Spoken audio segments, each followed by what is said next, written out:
the world was deeply shocked by the horrifying acts committed during Hamas's attack on Israel. However, China's response has been disappointingly tepid. Despite its claims of being a potential peacemaker in the Middle East, China's actions reveal a different story, one where it undermines both Israel and Palestine. While many countries, including the United States, the European Union, and even Taiwan, have strongly condemned Hamas's actions, China's response has been notably absent. In fact, China's statements seem to downplay the severity of the situation. It is said that Russian President Putin attended the Beijing Winter Olympics, and upon his return, the Russia-Ukraine war broke out. Syrian President Assad visited the Hangzhou Asian Games, and upon his return, the war in Syria erupted. Of course, this is not a coincidence. Many people are curious about the relationship between Syria's Assad and the instigator of the Israel-Hamas conflict. Today, we'll explain a bit. First, let's talk about Assad's visit to Xi'an Temple, which is quite interesting. We know that the main entrance of Xi'an Temple has always been closed to the public, and everyone can only enter the temple through the side gate. There's a legend among the people of Hangzhou that when Emperor Qianlong visited Jiangnan in disguise and came to Xi'an Temple, the monk at the gate didn't believe he was the emperor and refused to open the main entrance. Qianlong thought, if they won't open the main gate for me now, they won't open it for anyone else either, and that would be disrespectful. So he issued an imperial decree that no one should be allowed to open the main entrance in the future. Of course, the main entrance of Xi'an Temple is still occasionally opened for special events, like major ceremonies or when the abbot passes away. So, if an earthly emperor comes, they will open it too. Now, why did Syrian President Assad visit Xi'an Temple? Many people don't know. Xi'an Temple is officially recognized by the Chinese government as a temple where the country's fortunes and prosperity are prayed for. In the center of the Mahavira Hall, they've set up a tablet in front of the statue of Gautama Buddha to pray for favorable weather, national prosperity, people's well-being, and world peace. This tradition started in the Southern Song dynasty. On the tablet for the country's fortunes, the Chinese Communist Party has inscribed the words Eternal National Foundation. The Chinese Communist Party has inscribed the words Eternal National Foundation. So, it seems that even though President Assad doesn't worship Buddha, he visited Xi'an Temple to pay his respects to the Chinese Communist Party's tablet for world peace. However, it's quite ridiculous to see a figure like Assad, who hails from Damascus, a perpetrator of civil unrest in Syria and numerous conflicts in the Middle East, including being linked to various terrorist organizations. Syrian refugees are scattered worldwide, and it's in cahoots with Iran, causing turmoil in the Middle East. Having such a person pray for world peace on the CCP's tablet is not only ironic but also, as the CCP would say, inviting trouble upon oneself. Not only could it disrupt world peace, but it might also shake the very foundation of the country. People who don't believe in gods might think that this was just a poorly thought-out move by the Chinese Communist Party, but the divine plan seems to have had its own say. So, why did Hamas launch an attack right after Assad left China? It's because Syria has a close relationship with Hamas. Now, let's spend some time understanding this relationship, how the CCP manipulates the new Israel-Hamas conflict through various Middle Eastern ties, and who is leading Hamas and where. In 1967, Israel engaged in the Six-Day War with Arab nations, and Israel won the war, occupying the West Bank of the Jordan River, Gaza, and East Jerusalem. In these regions, many Palestinian intellectuals worked, including a man named Yahya Sinwar, who was an Islamic scholar and a member of the Egyptian Muslim Brotherhood. 20 years later, Yahya Sinwar, who had gained significant prestige in Palestine, founded Hamas, which is the Gaza branch of the Muslim Brotherhood. Hamas made its initial appearance by conducting attacks using suicide bombings, making its intentions clear. For over 20 years, the highest authority within Hamas was established in Syria. However, in 2011, due to the involvement of many Palestinians in the Syrian civil war, relations between the two sides deteriorated. As a result, Hamas had to seek a new base, and it established a foothold in Qatar. Another faction of high-ranking members found employment in Turkey. However, there was a significant issue with these choices. Qatar and Turkey both had strong ties with the Western world. Qatar had made significant investments in Western banks like Deutsche Bank and Swiss Bank. Qatar was a major shareholder, essentially the boss, and people who possess wealth tend to be cautious about getting involved in the revolutionary struggles of the working class. This made Qatar reluctant to openly support Hamas, fearing the potential consequences if their assets were seized.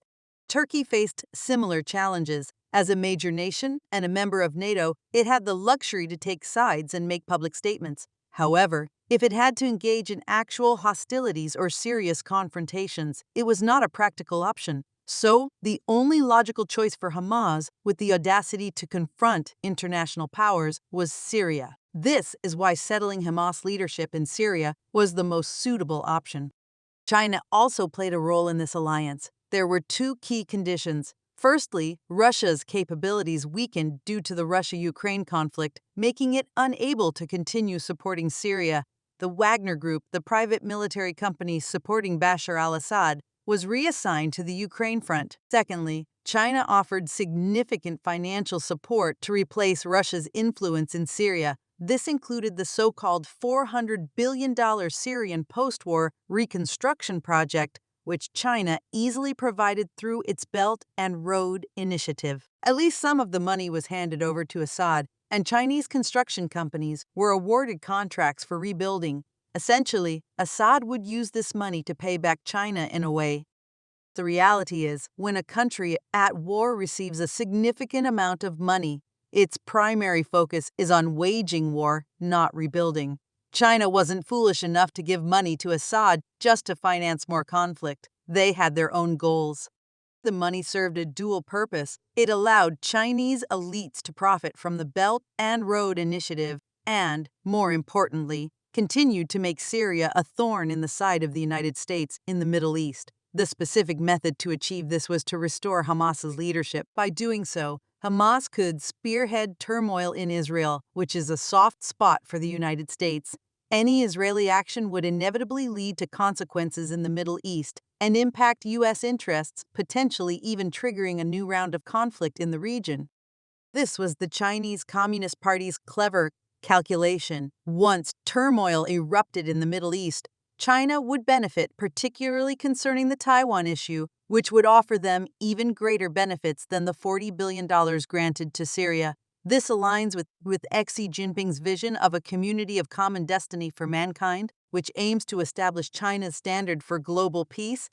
To establish Syria as the headquarters for Hamas, it requires practical operation and the utilization of the Chinese Communist Party's connections, helping them wholeheartedly.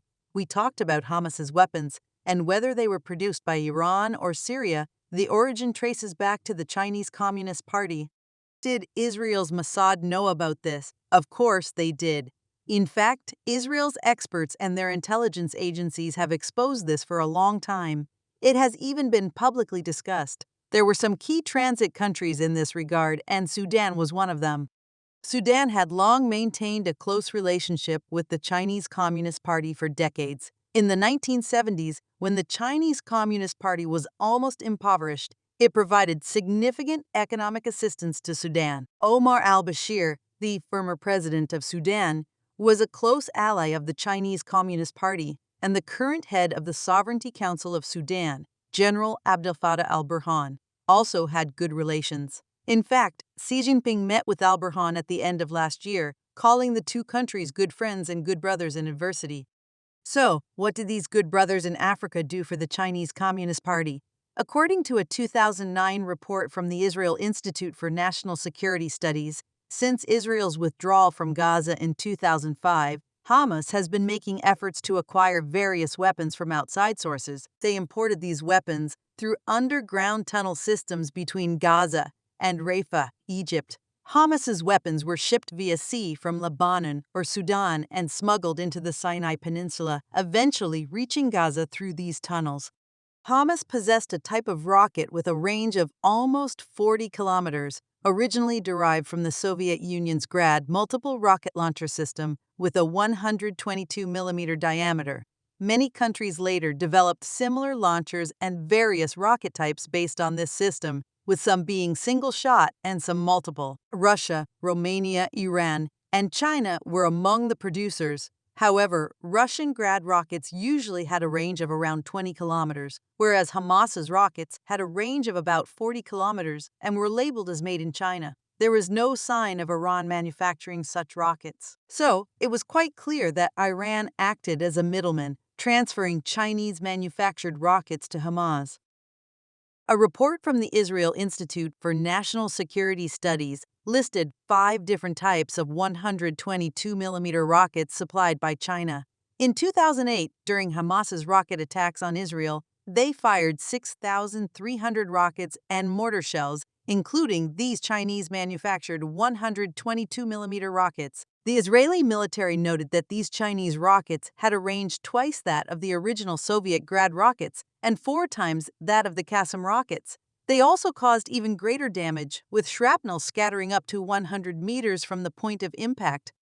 In 2018, NBC reported that Israel had discovered that Hamas had launched M302 rockets, designed by China and manufactured by Syria. Israel said that Hamas had used M302 rockets in attacks. The report indicated that Israel had intercepted M302 rockets. They were based on the Guardian 2 rocket developed by China's Sichuan Aerospace Corporation. Interestingly, even though Israel had repeatedly found Hamas firing Chinese-made rockets, Israel somewhat naively believed that they were made with Iran's permission.